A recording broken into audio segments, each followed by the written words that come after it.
नमस्कार, जय जवान, जय किसान, जय India agro. आज हम पारसिवनी घोगरा महादेव करके यहाँ पे सामने में गांव है। तो हमारे साथ टीकाराम जी वैरागढ़े फार्मर है जो बैगन की खेती उन्होंने किए है। तो यहाँ पे हमने इनको पिछले साल भी पराठी के ऊपर दिया था, इनको बहुत मिराकल रिजल्ट आया था। इन्होंने देखा तो इन्होंने बैगन के ऊपर भी अपने कुछ प्रोडक्ट डाले हैं इंडिया एग्रो के। तो अपन उनसे सुनते क्या क्या डाले हैं। आपने इंडिया एग्रो के मराठी या हिंदी? मराठी मराठी। चला ठीक आहे। तर इंडिया एग्रो कंपनीच्या ऑर्गॅनिक खतामधनं वृक्ष आयुर्वेदिक तुम्ही याच्यामध्ये काय काय वापरला आहे? याच्यात वापरलं साहेब, तुमचीच औषधी वापरली, प्राऊड वापरलं, एम स्प्रे वापरलं, ऑलिप वापरलं आणि ग्रो मॅजिक आणि बुडाला खतासोबत तुम्ही ते भूअस्त्र दिलं है ना? हा. तर त्याचा बदल काय वाटला तुम्हाला? याच्या पहिले शेती करत होते ना आता करून राहिले?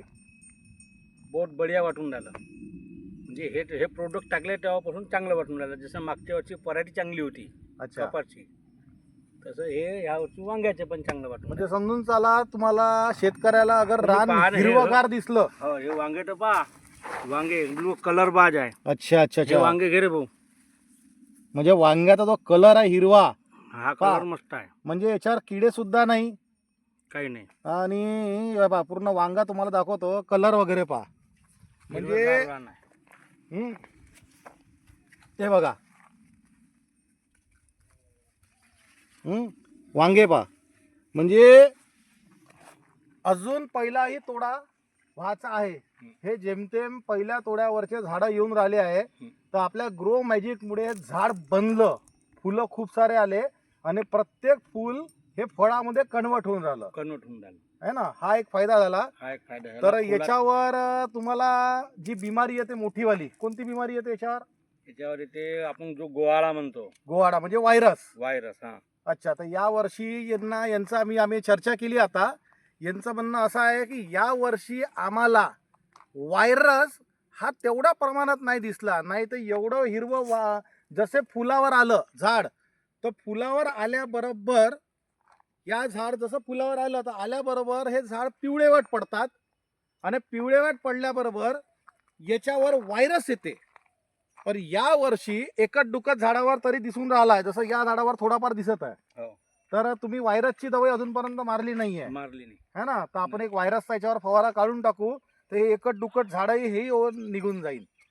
तर आपण ऑर्गॅनिक शेतीकडे वळलो, तर तुमचा ऑर्गॅनिक शेतीकडे वळण्यामध्ये आम्ही वेलकम पण करतो.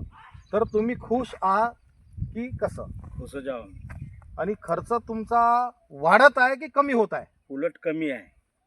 म्हणजे तुम्ही जर 5-6 दिवसांनी कीटकनाशकचे फवारे घेत होते तरी किडे कंट्रोल होत नव्हते, आणि आता तुम्ही याच्यावर किती कीटकनाशक मारले? तरी याच्यावर 2-3 मारले, 2 ना 3 झाले असतील. 3 झाले असतील. म्हणजे याच्यामध्ये 3 वेळा तुम्ही मारलं. म्हणजे तुम्ही चुड्ड्यासाठी मारलं आणि एकदा अळीसाठी मारलं, एकदा अळीसाठी मारलं है ना? नाही तर हा ऑर्गॅनिकचं हे खतं टाकले नसते, झाड असं नसतं, खूप जास्त पिवळं पडलं असतं आणि किडे दिसले असते, तर आतापर्यंत किती फवारे झाले असते?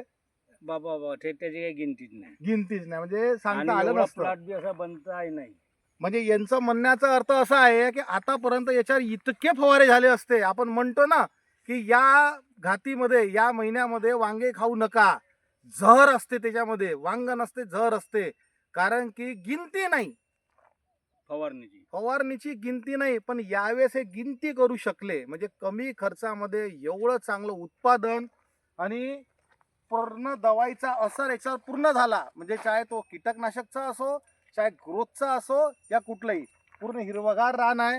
तर सर्वांना मी वृक्ष आयुर्वेदिक शेती इंडिया ॲग्रो या कंपनी मार्फत करायला प्रोत्साहित करतो. कारण की ही शेती ऑर्गॅनिक शेतीमध्ये येते. सगळेजण तुम्ही केमिकल शेती करत असाल या जैविक शेती करत असाल, हा नवीन कन्सेप्ट इंडियामध्ये आलेला आहे. तो कन्सेप्ट आहे वृक्ष आयुर्वेदिक. हा रासायनिकमध्ये पण नाही येत, जैविकमध्ये पण नाही येत. हा वृक्ष आयुर्वेदा ऑर्गॅनिक शेती आहे. याच्यामध्ये उत्पादन पण वाढत आहे, झाडाची क्वालिटी, फळांची क्वालिटी, आणि येण्यावाल्या पिढीला आपण जहरमुक्त अनाज